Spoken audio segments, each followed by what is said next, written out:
The United States has 18 intelligence agencies, and most Americans can't name more than 3. Today, I'm breaking down every single one of them and what they actually do, starting with the one that exists because all the others failed, Office of the Director of National Intelligence. The ODNI exists for one reason: the intelligence agencies couldn't share information with each other, and 3,000 people died on September 11th because of it. That's the origin story. Congress created this office in 2004 to force the intelligence community to actually communicate. The director holds cabinet-level rank and oversees the entire $60 billion intelligence budget. Here's the problem: the ODNI employs roughly 2,000 people. It's trying to manage agencies with tens of thousands of employees and decades of institutional pride. Whether it fixed the problem or just added another layer of bureaucracy, every agency it oversees has its own secrets. And the biggest one answers to nobody but the president: Central Intelligence Agency. Here's what Hollywood gets wrong about the CIA. This agency, the most famous spy organization on the planet, is legally prohibited from spying on its own citizens. Its entire jurisdiction stops at the US border. That's not a guideline, that's the law. The CIA was born in 1947 through the National Security Act, replacing the wartime OSS. For the first time ever, the US deliberately separated foreign intelligence collection from the military as a permanent peacetime structure. Today it runs roughly 20,000 to 25,000 employees on an estimated $15 billion budget split across 3 major arms. The Directorate of Operations runs the spies, the Directorate of Analysis processes what those spies find, and the Directorate of Science and Technology builds the tools. But here's where it gets complicated: drone programs, rendition flights, enhanced interrogation. Congress technically oversees all of it, but whether that oversight is genuine or pure theater is a debate that never ends. And the CIA is still just one piece of this puzzle, because the agency that might be even more secretive was hidden from the American public for over 2 decades. National Security Agency, NSA. For over 2 decades, the NSA didn't exist. Not secretly, not quietly. It literally did not exist on any public record. Founded in 1952 under a classified memo, the agency operated in total darkness until the Church Committee dragged it into the light in 1975. And what were they doing in that darkness? Building the largest supercomputing infrastructure of any US agency. Over 35,000 personnel at Fort Meade, Maryland, running on a budget of roughly $10 to $12 billion a year, all dedicated to one thing: vacuuming up signals intelligence from across the globe. But here's where it gets complicated. In 2013, Edward Snowden revealed the PRISM program, showing the NSA was collecting data from 9 major internet companies. The most secretive agency in America was secretly watching everyone in it. That revelation triggered a global surveillance debate that still hasn't settled. National security professionals insist these programs are legally authorized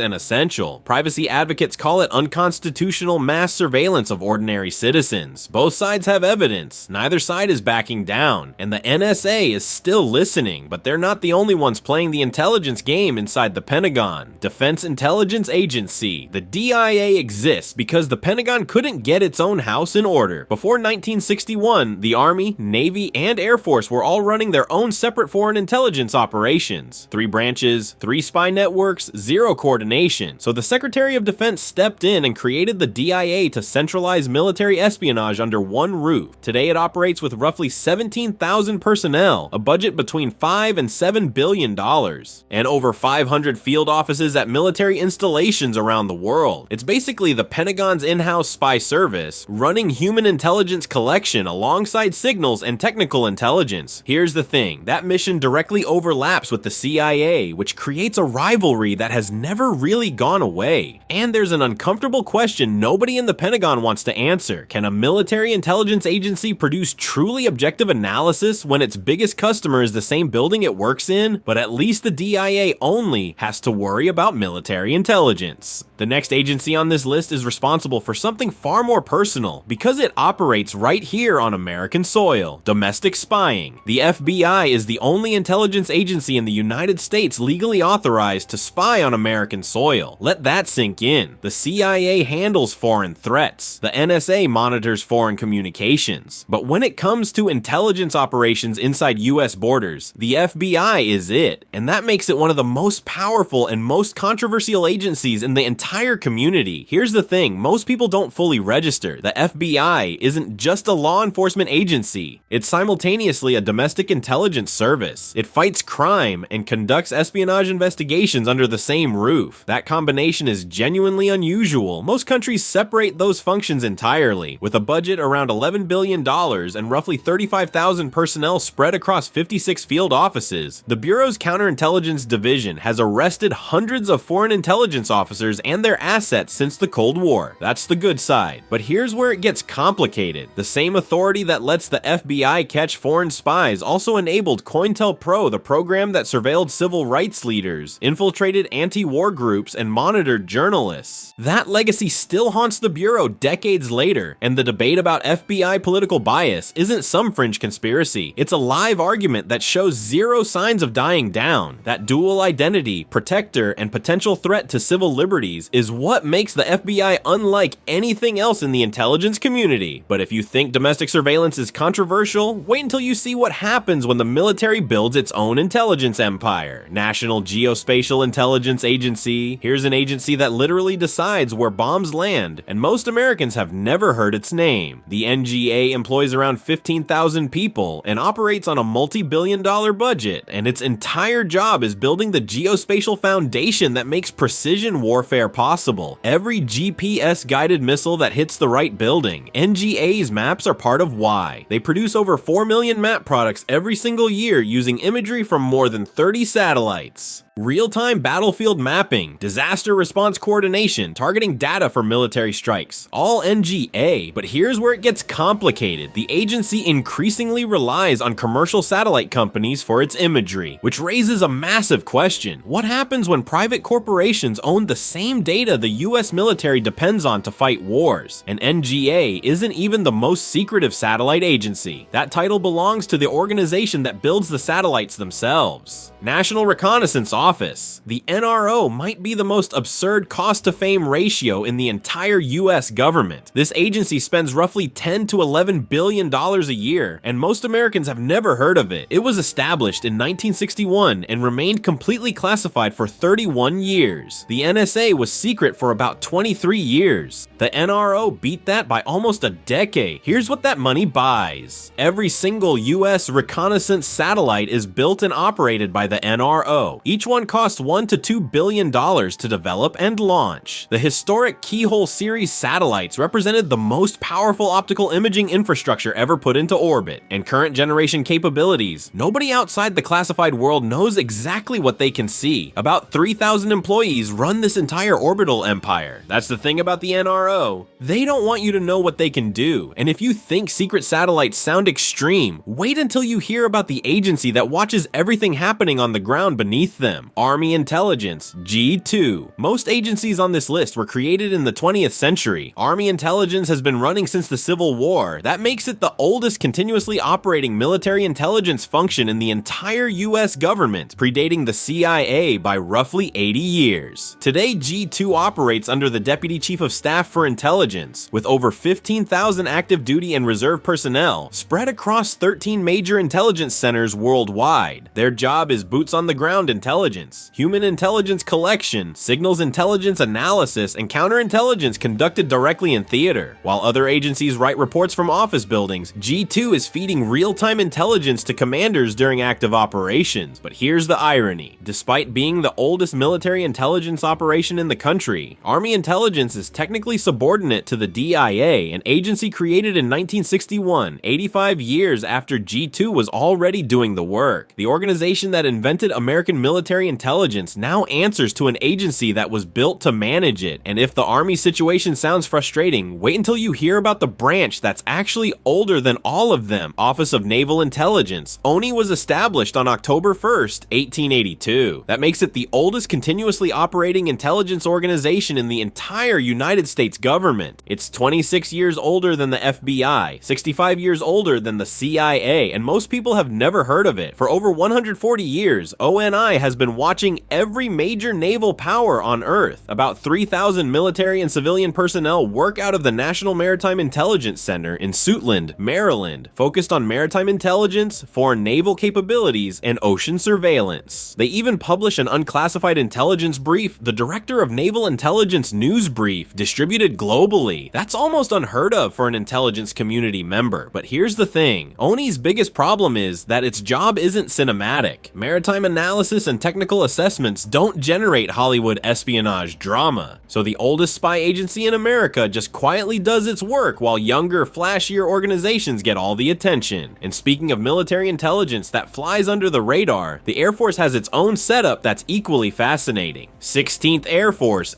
Intelligence traces back to 1942, but it was reorganized into the 16th Air Force in 2019. Today it operates over 10,000 intelligence personnel globally, flying every reconnaissance platform the Air Force owns. And the crown jewel, the U-2 Dragon Lady. Here's what's wild about the U-2. It was designed in the 1950s under Eisenhower. It's still flying combat missions today. Over 70 years of continuous service, making it one of the longest-lived intelligence collection systems ever built. This is a spy plane older than most countries' entire air forces. But the U-2's history isn't all glory. In 1960, the Soviets shot one down and captured pilot Gary Powers alive. It became one of the most famous intelligence disasters of the Cold War, an international embarrassment that derailed a presidential summit. And the plane that caused all of that, still operational, still collecting, still irreplaceable. Alongside the U-2, the 16th Air Force also operates the RQ-4 Global Hawk drone, providing real-time surveillance to commanders across every theater. But if you think the Air Force has a monopoly on military intelligence, the Marines would like a word. Marine Corps PES intelligence. The Marine Corps does intelligence the same way it does everything else. Small, fast, and built to fight the second boots hit the ground. With roughly 3,500 personnel, Marine Corps intelligence is the smallest of the 4 military service intelligence branches. But size isn't the point. Speed is. Here's what makes them different. When a Marine Expeditionary Unit deploys, it ships out with its own organic intelligence capability baked right in. Counterintelligence, human intelligence, signals intelligence, all of it travels with the unit. That means Marines can conduct real-time intelligence operations the moment they arrive, with minimal external support. No waiting on DIA, no requesting satellite time from 3 agencies up the chain. They land, they collect, they act. That model exists because Marine operations are built around short notice, high-intensity missions, amphibious assaults, rapid response deployments, the kind of chaos where waiting for intelligence from someone else gets people killed. Now, there's an ongoing debate about whether small service-specific branches like this just duplicate what DIA already does. But ask anyone who's relied on Marine intelligence in the middle of an expeditionary operation with zero time to spare, and they'll tell you duplication isn't the problem, being without it is. But if you think the Marines operate lean, wait until you see how intelligence works when it's not even military. National Space Intelligence Center. This agency has one of the wildest origin stories in the entire intelligence community. Its roots connect to the broader legacy of military intelligence analysis that traces back to 1917, when America stood up its first aviation reconnaissance unit, Canvas biplanes. Guys with cameras strapped to their laps. That's where this lineage started. Over 100 years later, that same drive to understand enemy capabilities from above now tracks anti-satellite weapons, directed energy systems, and dual-use satellite constellations being launched by China and Russia at an accelerating pace. Based at Wright-Patterson Air Force Base in Ohio, NSIC dedicates its personnel to one mission: understanding what adversaries are building in orbit. Here's the thing, NSIC was established in 2022 as a US Space Force unit, evolving from what was previously known as Space Delta 18, and that stand-up wasn't cosmetic, it was a signal. Space intelligence is no longer a subset of air power analysis, it's its own domain, and the threats are growing faster than most people realize. NSIC produces both classified assessments and publicly available reports, and the debate right now inside the intelligence community is blunt. Are we resourced enough to compete in space? Because right now, that question doesn't have a comfortable answer. But speaking of uncomfortable questions about resources, the next agency proves that sometimes the smallest budget creates the sharpest analysis. Domestic Surveillance, DHSI&A, was born in 2003, right alongside the Department of Homeland Security agency itself. Another direct product of 9/11, over 1,000 personnel coordinating intelligence across all 16 DHS components, from CBP to ICE to USCIS. But the real innovation isn't the office, it's what the office built, the Fusion Center system. Around 80 state and major urban centers that, for the first time in US history, integrate federal intelligence with state and local law enforcement. That's genuinely unprecedented. Before this, your local police department and the CIA existed in completely separate universes. Fusion centers bridge that gap. Here's where it gets complicated. Civil liberties groups call fusion centers unconstitutional mass surveillance infrastructure, and they have receipts. DHSI&A has been documented monitoring protest movements and political demonstrations, blurring the line between domestic threat intelligence and political surveillance. It's the most ambitious domestic intelligence experiment since COINTELPRO, which is either brilliant or terrifying depending on who you ask. But if domestic surveillance concerns you, wait until you hear about the intelligence agency that's been conducting armed operations at sea, US Coast Guard Intelligence. Every agency we've covered so far follows the same basic model: collect intelligence, analyze it, then hand it off to someone else to act on. Coast Guard Intelligence flips that entire model on its head. CGI operates with roughly 600 military and civilian intelligence personnel, making it the smallest uniformed intelligence service in the IC. But size is irrelevant here, because what matters is what they do with their intelligence. Coast Guard cutters and aircraft don't wait for another agency to greenlight an operation. They collect the intel on maritime smuggling networks, narcotics shipments, piracy, illegal fishing, and maritime terrorism, and then they go intercept the target themselves, sometimes within hours. That integrated intelligence and enforcement loop is genuinely unique. Nobody else in the IC operates this way. The CIA collects and passes it along. The NSA collects and passes it along. The Coast Guard collects it, loads their weapons, and boards your ship. But as small and specialized as CGI is, the next agency on our list is even smaller, and its mission is one most people have zero idea exists inside the intelligence community. Small but right. Here's a number that should make you do a double take. The Bureau of Intelligence and Research has roughly 300 to 400 analysts. That's it. The entire operation is smaller than most mid-sized companies, and yet INR sits at the same table as the CIA when it comes to briefing the President of the United States. Established in 1945, INR actually predates the CIA by 2 years. It was built specifically to serve the Secretary of State and the Diplomatic Corps, focusing entirely on foreign government intentions and political dynamics. No covert ops, no military targeting, just pure analysis. And here's the thing, that tiny team has arguably the best track record in the entire intelligence community. Before the 2003 Iraq invasion, when agencies with tens of thousands of employees were endorsing WMD claims, INR analysts dissented. They expressed serious doubts about the evidence. They were right. The massive agencies were wrong. That's the power of staying small and staying focused. No bureaucratic pressure to agree with the consensus. Just call it like you see it. But if a 300-person bureau punches above its weight, wait until you see what the Department of Energy does with even fewer people and access to nuclear secrets. Nuclear secrets. Here's a question nobody thinks to ask. Why doesn't the CIA handle nuclear weapons intelligence? You'd think the country's premier spy agency would be in charge of protecting America's most dangerous secrets. But the US deliberately keeps nuclear intelligence inside the Department of Energy, separate from every other agency in the community. The logic is simple. Nobody understands nuclear security threats better than the people who actually build the weapons. The Office of Intelligence and Counterintelligence embeds 200 to 300 personnel across DOE national laboratories, including Los Alamos, Oak Ridge, and Sandia. These are the facilities where the US designs and maintains its nuclear arsenal. OICI runs a dual mission, collecting intelligence on foreign nuclear capabilities and proliferation threats abroad, while simultaneously running counterintelligence operations inside the labs themselves. And that counterintelligence mission isn't theoretical. Some of the most damaging espionage cases in US history ran directly through DOE facilities. In the 1990s, nuclear weapons design information was stolen from these exact labs. The crown jewels of American defense walked right right out the door. That's why OICI exists. The stakes are literally world-ending, but if nuclear secrets sound high stakes, wait until you see the agency that tracks every dollar funding terrorism and rogue states worldwide. The Quiet Weapon. Here's something that should blow your mind. An office of roughly 200 people can do more damage to a hostile nation than an entire carrier strike group. That's the Department of the Treasury's Office of Intelligence and Analysis, and nobody ever talks about it. OIA traces its roots back to 1961, when Treasury first stood up the Office of National Security. That predecessor office evolved over the decades until the Intelligence Authorization Act of 2004 formally created OIA as we know it today. It's one of the leanest members of the intelligence community, but lean doesn't mean weak, not even close. OIA operates alongside some seriously powerful siblings within Treasury's Office of Terrorism and Financial Intelligence. The Financial Crimes Enforcement Network, FinCEN, monitors global financial flows, tracking billions of dollars in transactions and flagging anything tied to terrorism financing, money laundering, or sanctions evasion. The Office of Foreign Assets Control, OFAC, actually administers and enforces sanctions packages that freeze hostile governments' assets globally. OIA's job is feeding both of them the intelligence they need to act, tracing the financial architecture of threat networks so the enforcers can pull the trigger. Cutting off money is often more effective than dropping bombs. You can rebuild after an airstrike. You can't operate without funding. That's financial intelligence, and it's arguably the most underappreciated weapon in the entire US arsenal. But if Treasury quietly strangles hostile networks through their bank accounts, the final agency on our list takes a completely different approach to tracking threats. Drug Enforcement Administration Office of National Security Intelligence. Most people hear DEA and think domestic drug busts, cop stuff, but DEA intelligence operates 91 foreign field offices across 69 countries, and those agents do something nobody else in the intelligence community does. They function simultaneously as federal law enforcement officers and classified intelligence collectors on foreign soil. That's not an analyst sitting at a desk. That's someone carrying a badge and a weapon in a sovereign nation, gathering intelligence and acting on it in real time. Their focus areas read like a national security threat briefing, Mexican cartel command structures, Andean cocaine production networks, Asian heroin trafficking routes, and increasingly illicit fentanyl supply chains. Every single one of those intersects with terrorism financing, state-sponsored criminal networks, and foreign government corruption. And here's why DEA earns its spot on this list. Global drug trafficking is not just a law enforcement problem. Cartel networks launder money for terrorist organizations, bribe entire governments, and operate logistics infrastructure that rivals actual state actors. DEA is the only intelligence community member built specifically to track that ecosystem, and the only one that takes classified intelligence and immediately uses it for armed operations in foreign countries. Law enforcement, espionage, and direct action, all in one agency. Nothing else on this list works quite like that. If you enjoyed this video and want to see more, click the video on the screen now.